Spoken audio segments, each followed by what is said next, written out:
செடியாய வல்வினைகள் தீர்க்கும் திருமாலே, நெடியானே வேங்கடவா நின் கோயிலின் வாசல், அடியாரும் வானவரும் அரம்பையரும் கிடந்தியெங்கும் படியாய் கிடந்து உன் பவளவாய் காண்பேனே.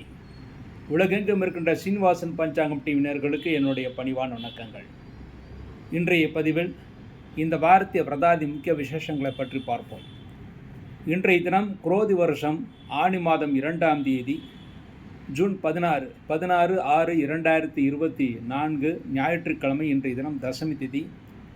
இன்றைய தசமி திதி நாளை விடியற்காலை 4:44 வரை இருக்கிறது. அதன் பிறகு திங்கட்கிழமை, அதன் பிறகு ஏகாதசி திதி வருகிறது.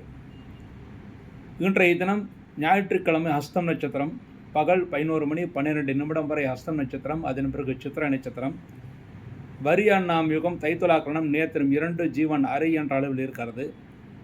ஹஸ்தம் நட்சத்திரம் சித்திரை நட்சத்திரம் ஞாயிற்றுக்கிழமை சேரும்போது சித்தியோகம் ஆக வேண்டிய தினம் நாள் முழுதுமாக 60 நாளிகை சித்தியோகமாக இருக்கிறது. பொதுவாக தசமியில் செய்யக்கூடிய காரியங்கள் வெகு காலம் நிலைத்திருக்கும் என்று கூறுவார்கள். அதன்படி இன்றைய தினம் செய்யக்கூடிய காரியங்கள் வெகு காலம் நிலைத்திருக்கும். மேலும் ஹஸ்தம் நட்சத்திரம் கைராசியான நட்சத்திரம் என்று கூறுவார்கள். அப்படிப்பட்ட ஹஸ்தம் நட்சத்திரம் பகல் 11:12 வரை இருக்கிறது. ஆகவே இன்றைய தினம் எல்லா நல்ல காரியங்களும் செய்யலாம். திருமணம் போன்ற அனைத்து ஏற்பாடுகள் செய்வதற்கு, திருமணம் செய்வதற்கு போன்ற அனைத்து காரியங்களுக்கும் நல்ல நாளாக இருக்கிறது. இன்றைய தசமிக்கு பாபஹர தசமி என்று கூறுவார்கள். அதாவது பாபங்களை போக்கக்கூடிய தசமி என்று பொருள். இன்றைய தினம் கங்கா தீர்த்தத்தை நாம் தலையில் தெளித்துக் கொள்வது மிகவும் சிறப்பானது. அவ்வாறு தெளித்து கொண்டால் பாபங்கள் விளையும். கங்கையில் குளித்த அந்த நல்ல பலன்கள், புண்ணிய பலன்கள் நமக்கு கிடைக்கும். கங்கைக்கு போக முடிந்தவர்கள் இன்றைய தினம் கங்கையில் குளிக்கலாம், அல்லது கங்கா தீர்த்தம் வீட்டிருந்தால் அதை தலையில் தெரித்து கொள்ளலாம். இன்றைய தினம் கங்கா பூஜனம் செய்வதற்கு ஏற்ற தினம். ஆதித்ய ஹஸ்தம் என்று கூறார்கள். அதாவது ஞாயிற்றுக்கிழமை ஹஸ்தம் சேர்ந்தால் ஆதித்ய ஹஸ்தம். ஞாயிற்றுக்கிழமை என்பது சூரியனுக்கு உகந்த கிழமை. ஹஸ்தம் நட்சத்திரம் என்பது சூரியனுடைய நட்சத்திரம் என்று கூறுவார்கள். ஆகவே ஆதித்ய ஹஸ்தமாக இன்றைய தினம் இருப்பதனால் இன்றைய தினம் காயத்ரி மந்திரத்தை உபதேசம் செய்தவர்கள், அதாவது உபதேசம் செய்பவர்கள் இன்றைய தினத்திலே காயத்ரி மந்திரத்தை அவர்கள் ஜபம் செய்ய வேண்டும். உபதேசம் பெற்றவர்களும் ஜபம் செய்ய வேண்டும். அவ்வாறு இன்றைய தினத்தில் காயத்ரி மந்திரத்தை நீங்கள் ஜபம் செய்தால் 1க்கு 10 மடங்கு நல்ல பலன்களை ஏற்படுத்தி கொடுக்கும். எப்படிப்பட்ட பாபங்கள் இருந்தாலும் அந்த பாபங்கள்லாம் தீரும். மேலும் இன்றைய தினம் சூரிய வழிபாடு செய்வதற்கு மிக ஏற்ற தினமாக அமைந்திருக்கிறது. இன்றைய தினம் சூரிய வழிபாடு செய்தால் பாபங்கள் விலகும். பாபஹர தசமி என்று கூறுவார்கள். அடுத்து நாளைய தினம் திங்கட்கிழமை, குரோதி வருஷம் ஆனி மாதம் 3ஆம் தேதி ஜூன் 17/6/2024 திங்கட்கிழமை. திங்கட்கிழமை என்று நாள் முழுவதுமாக 60 நாளிகை ஏகாதசி திதி. அன்றைய தினம் சித்திரை நட்சத்திரம் பகல் 1:50 வரை சித்திரை நட்சத்திரம், அதன் பிறகு சுவாதி நட்சத்திரம். பரிகம் நாம் யோகம் வணிசை கரணம் நேத்திரம் 2 ஜீவன் 0 என்ற அளவில் இருக்கிறது. சித்திரை நட்சத்திரம் திங்கட்கிழமை சேரும் போது பிரபல அரிஷ்ட யோகம், சுவாதியம் திங்கட்கிழமை சேரும் போது அமிர்த யோகம். ஆகவே திங்கட்கிழமையான நாளைய தினம் பகல் 1:55 வரை நேரம் நன்றாக இல்லை. அதன் பிறகு நல்ல நாளாக அமைந்திருக்கிறது. சிலர் அன்றைய தினத்தில் திங்கட்கிழமை என்று திருமணம் போன்ற சடங்குகளை வைத்திருக்கிறார்கள். அது அவ்வளவு நல்லதல்ல. திங்கட்கிழமை என்று திருதினஸ்புரக் ஒரு திதி 3 நாள் வியாபித்திருந்தால் அதுக்கு பேர் திருதினஸ்புரக் என்று கூறுவார்கள். திங்கட்கிழமை என்று தான தர்மங்கள் செய்தால் நல்ல பலன்களை ஏற்படுத்தி கொடுக்கும். ஆகவே தான தர்மங்கள் செய்வதற்கு திங்கட்கிழமை மிக ஏற்ற தினமாக இருக்கிறது. மேலும் அன்றைய தினம் ஏகாதசி திதி நாள் முழுதுமாக இருந்து சித்திரை நட்சத்திரம் சுவாதி நட்சத்திரம், அதாவது அன்றைய தினம் பகல் 1:55 வரை சித்திரை நட்சத்திரம், அதன் பிறகு சுவாதி நட்சத்திரம் என்று 2 நட்சத்திரங்கள் சேர்கின்ற அந்த நாளிலே காலை நேரத்தில் சக்கரத்தாழ்வாரையும் மாலை நேரத்தில் நரசிம்ம பெருமாளையும் வணங்குவதற்கு ஏற்ற தினமாக அமைந்திருக்கிறது. நரசிம்ம பெருமாளுக்கு மாலை நேரத்தில் அபிஷேக ஆராதனைகளை அன்றைய தினம் செய்தால் எப்படிப்பட்ட பாவங்கள் இருந்தாலும் கடன் சுமைகள் இருந்தாலும் விலகி நன்மைகளை ஏற்படுத்தி கொடுக்கும். அடுத்து செவ்வாய்க்கிழமை, குரோதி வருஷம் ஆனி மாதம் 4ஆம் தேதி ஜூன் 18/6/2024 செவ்வாய்க்கிழமை. செவ்வாய்க்கிழமை என்று சூரிய உதயம் முதல் காலை 6:28 வரை ஏகாதசி திதி. சூரிய உதயம் என்று ஏகாதசி திதி இருக்கின்ற நாள்தான் ஏகாதசிக்கான பூஜைகள் செய்வதற்கு ஏற்ற தினம். அதன்படி செவ்வாய்க்கிழமை என்று ஏகாதசி திதிக்கான பூஜைகள் செய்வதற்கு, பெருமாளை வழிபாடு செய்வதற்கு மிக ஏற்ற தினம். அன்றைய தினம் காலை 6:28 வரை ஏகாதசி, அதன் பிறகு துவாதசி திதி. சுவாதி நட்சத்திரம் பகல் 3:56 வரை சுவாதி நட்சத்திரம், அதன் பிறகு விசாகம் நட்சத்திரம். சுவாதி நட்சத்திரம் என்பது நரசிம்ம பெருமாளுடைய நட்சத்திரம். செவ்வாய்க்கிழமை சுவாதி நட்சத்திரம் செல்வது மிகவும் சிறப்பானது. அன்றைய தினம் நரசிம்ம பெருமாளை வழிபாடு செய்தால் நினைத்த காரியங்கள் கைகூடும். சிவம் நாம் யோகம், பத்ரை கரணம், நேத்திரம் 2, ஜீவன் 1 என்ற அளவில் இருக்கிறது. செவ்வாய்க்கிழமையும் சுவாதியும் சேரும்போது சித்தியோகம், செவ்வாய்க்கிழமையும் விசாகம் சேரும்போது மரணயோகம். ஆகவே செவ்வாய்க்கிழமை என்று பகல் 3:56 வரை சித்தியோகம், அதன் பிறகு மரணயோகம் என்ற அளவில் இருக்கிறது. ஒவ்வொரு ஏகாதசிக்கும் ஒரு பேர் இருக்கிறது. அன்றைய ஏகாதசிக்கு செவ்வாய்க்கிழமை வருகின்ற ஏகாதசிக்கு நிர்ஜல ஏகாதசி என்று கூறுவார்கள். அன்றைய தினம் சிறிது கூட ஜலம் அருந்தாமல் விரதம் இருந்து பெருமாளை வழிபாடு செய்தால், பெருமாளுக்கான பிரார்த்தனைகள் செய்தால் நிச்சயமாக நன்மைகளை ஏற்படுத்தி கொடுக்கும். அன்றைய தினம் ஏகாதசி விரதம் இருந்தால் 1 வருடம் ஏகாதசி விரதம் இருந்த நல்ல பலன்களை ஏற்படுத்தி கொடுக்கும். அந்த ஏகாதசி மிக மிக ஏற்ற ஏகாதசி என்று கூறுவார்கள். மேலும் பீமன் அந்த ஏகாதசி விரதத்தை அனுஷ்டானம் செய்து இருந்ததனால் அந்த ஏகாதசிக்கு பீம ஏகாதசி என்றும் பெயர் இருக்கிறது.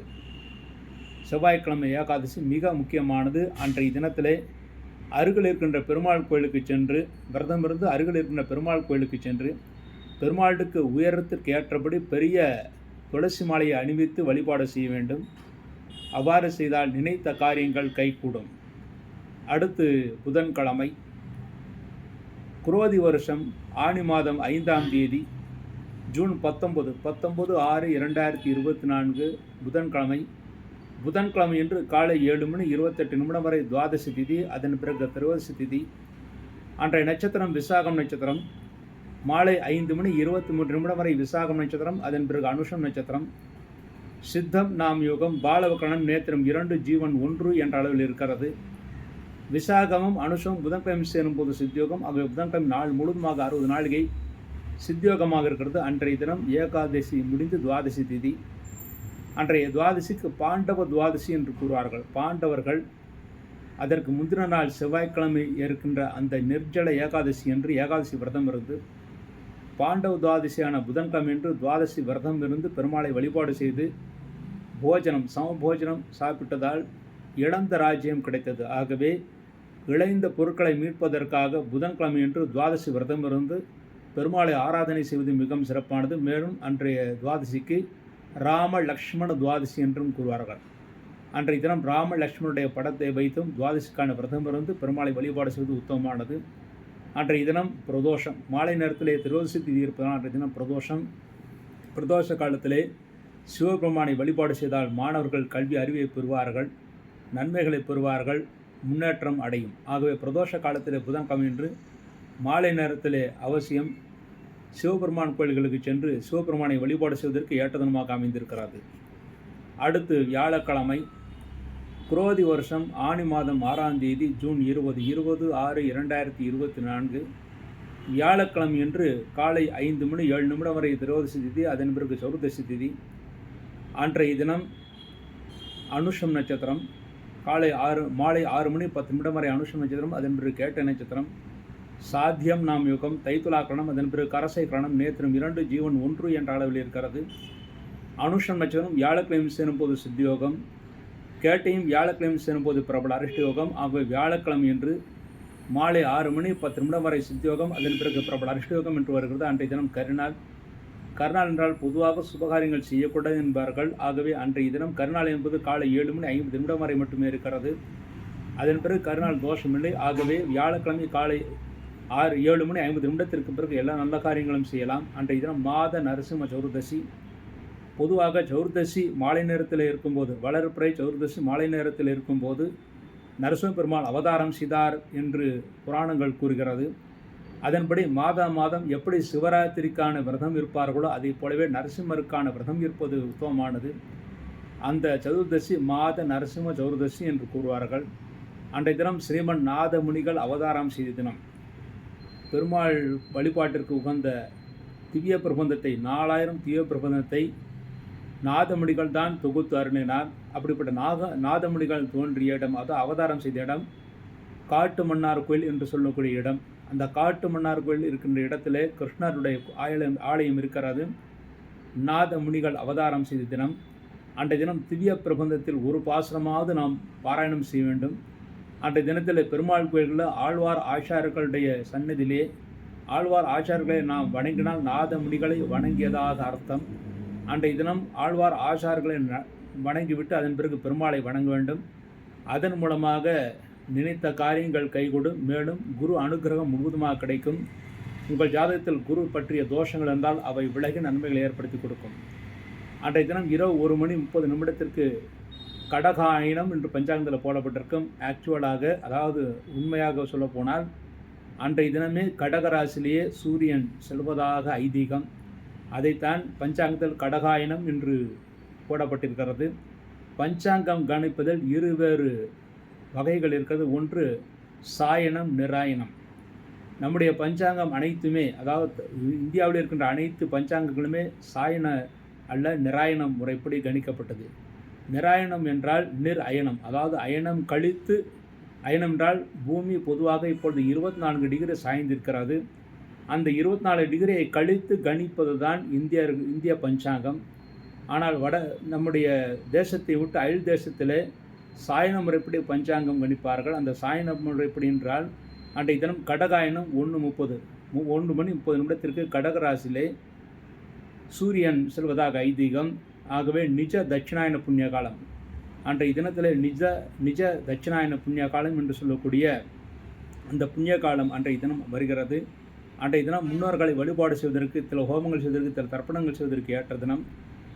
நம்முடைய தமிழ்நாட்டில் காஞ்சி சங்கராச்சாரியார் அவர்கள் நிஜ தட்சிணாயன புண்ணிய காலம் அன்று தட்சிணாயன புண்ணியகால பூஜையை செய்வார்கள். அவ்வாறு நாமும் அன்றைய தினம் தட்சிணாயன புண்ணியகால பூஜையை செய்தால் நிச்சயமாக முன்னோர்கள் பிரீதி அடைந்து சொர்க்கலோகம் செல்வார்கள். அதன் மூலமாக நம்முடைய வாழ்க்கை சிறப்பாக அமையும். அடுத்து வெள்ளிக்கிழமை, குரோதி வருஷம் ஆனி மாதம் 7ஆம் தேதி, ஜூன் 21/6/2024 அன்றைய தினம் சதுர்தசி திதி. காலை 7:32 வரை சதுர்தசி திதி. அதன் பிறகு பௌர்ணமி திதி. கேட்ட நட்சத்திரம் மாலை 6:18 வரை கேட்ட நட்சத்திரம். அதன் பிறகு மூலம் நட்சத்திரம். சுபம் நாமயுகம், வணிஸ்ரீ கரணம். அதன் பிறகு பத்ரை கரணம். நேத்திரம் 2, ஜீவன் 1 என்ற அளவில் இருக்கிறது. கேட்டையும் வெள்ளிக்கிழமையும் சேரும் போது மரண யோகம், மூலமும் வெள்ளிக்கிழமையும் சேரும் போது அமிர்த யோகம். ஆகவே வெள்ளிக்கிழமை என்று மாலை 6:18 வரை மரண யோகம், அதன் பிறகு அமிர்த யோகம் என்ற அளவில் இருக்கிறது. அன்றைய தினம் பௌச்சய மண்வாதி என்ற பஞ்சாங்கத்தில் போடப்பட்டிருக்கும். பௌச்ச மண்வாதி என்றால் அன்றைய தினம் மண்வாதி புண்ணிய தினம். அன்றைய தினத்தில் சில ஹோமங்கள் செய்வதற்கு, சில தர்ப்பணங்கள் செய்வதற்கு, முன்னோர்களுக்கு பிரீதிக்கான அவர்களுடைய செயல்களை செய்வதற்கு ஏற்ற தினம். அன்றைய தினம் வட சாவித்திரி விரதம் என்று பஞ்சாங்கத்தில் போடப்பட்டிருக்கும்.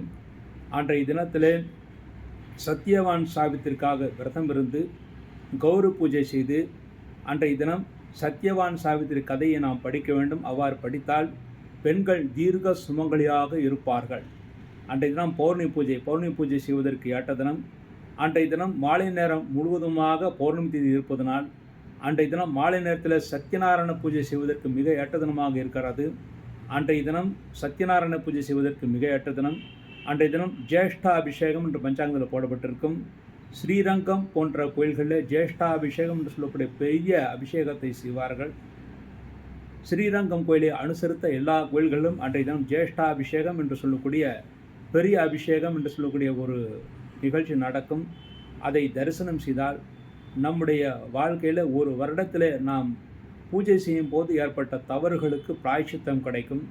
ஆகவே அன்றைய தினத்தில் ஜேஷ்டாபிஷேகம் என்று பெருமாள் கோயில்களுக்கு சென்று பெருமாளை வழிபாடு செய்வதற்கும் அபிஷேகங்கள் நடத்துவதற்கும் ஏற்ற தினம். உங்களுக்கு அபிஷேக பிரார்த்தனைகள், அதாவது ஒரு காரியம் முடிப்பதற்காக இந்த அபிஷேகம் செய்கிறேன், அந்த அபிஷேகம் செய்கிறேன் என்று தெய்வங்களுக்கு அபிஷேக பிரார்த்தனைகள் இருந்தால் அந்த அபிஷேகத்தை நடத்துவதற்கு வெள்ளிக்கிழமை பௌர்ணமி அன்று ஜேஷ்டாபிஷேகம் அன்றைய தினம் மிக ஏற்ற தினமாக அமைந்திருக்கிறது. ஸ்ரீரங்கம் கோயிலில் அன்றைய தினம் ஜேஷ்டாபிஷேகத்தை முடித்துவிட்டு திரை போட்டு விடுவார்கள். அதன் பிறகு பாத தரிசனம் மட்டுமே கிடைக்கும். உடல் முழுது தரிசனம் கிடைக்காது. அன்றைய தினம் ஜேஷ்டாபிஷேகம் என்று நம்முடைய சேலம் பட்டை கோயில், ஆஞ்சநேயர் கோயிலுக்கு எதிரில் இருக்கிற பட்டை கோயிலில் பெரிய படையல் வைப்பார்கள். மேலும் ஜேஷ்டாபிஷேகத்திற்கான பூஜைகள், அபிஷேகங்கள் செய்வார்கள். அந்த அபிஷேகத்தை நாம் தரிசனம் செய்வது மிகவும் சிறப்பானது. ஒரு வருடம் நாம் பூஜை செய்வதில் இருந்த தவறுகள் மன்னிக்கப்பட்டு பலன்கள் முழுமையாக நமக்கு கிடைக்கும். அபிஷேக ஆராதனைகள் அனைத்தும் அன்றைய தினம் செய்யலாம்.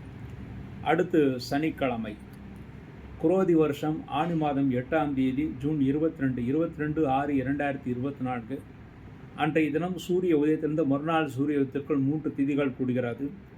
சனிக்கிழமை காலை 6:38 வரை பௌர்ணமி திதி. அதன் பிறகு மறுநாள் விடியற்காலை 5:13 வரை பிரதமை திதி. அதன் பிறகு துதிய திதி என்று 3 திதிகள் கூடுகிறது. அன்றைய தினம் 3 திதிகள் கூடுதனால் அதற்கு அவமாகம் என்று கூறுவார்கள். அவமாகம் உள்ள நாளிலே தான தர்மங்கள் செய்தால் நல்ல பலன்களை ஏற்படுத்தி கொடுக்கும். அன்றைய தினம் மூலம் நட்சத்திரம் மாலை 5:54 வரை மூலம் நட்சத்திரம். அதன் பிறகு பூராடம் நட்சத்திரம். சுப்ரம் நாம் யுகம் பவகரணம். அதன் பிறகு பாலவகரணம். பொதுவாக சனிக்கிழமை மூலம் நட்சத்திரம் சேருவது மிகவும் சிறப்பானது. சனிக்கிழமை என்பது ஆஞ்சநேயருக்கு உகந்த கிழமை. மூலம் நட்சத்திரம் என்பது ஆஞ்சநேயருக்கு உகந்த நட்சத்திரம். இரண்டும் சேர்ந்தனால் அன்றைய தினத்திலே ஆஞ்சநேயரை வழிபாடு செய்தால் எல்லா நன்மைகளும் ஏற்படுத்தி கொடுக்கும். முக்கியமாக மூலம் நட்சத்திரத்திலே பிறந்தவர்கள் விரைவில் திருமணம் நடக்க வேண்டும் என்பதற்காக வருகின்ற சனிக்கிழமை என்று மூலம் நட்சத்திரம் அன்றைய தினம் ஆஞ்சநேயருக்கு அபிஷேகம் செய்து வெற்றிலை மாலை போட வேண்டும். அவ்வாறு செய்தால் நிச்சயமாக எல்லா வகையிலும் சிரமங்கள் குறைந்து திருமணம் போன்ற காரியங்கள் மூலம் நட்சத்திரத்திலே பிறந்தவர்களுக்கு நிச்சயமாக கிடைக்கும். அன்றைய தினம் சுப்ரம் நாமிகம் பவகரணம். அதன் பிறகு பாலவகரணம். நேத்திரம் 2 ஜீவன் 1 என்ற அளவில் இருக்கிறது. மூலம் நட்சத்திரம் பூராடம் நட்சத்திரம் சனிக்கிழமை சேரும்போது சித்தியோகம். ஆக அன்றைய தினம் நாள் முழுவதுமாக 60 நாளைக்கு சித்தியோகமாக இருக்கிறது.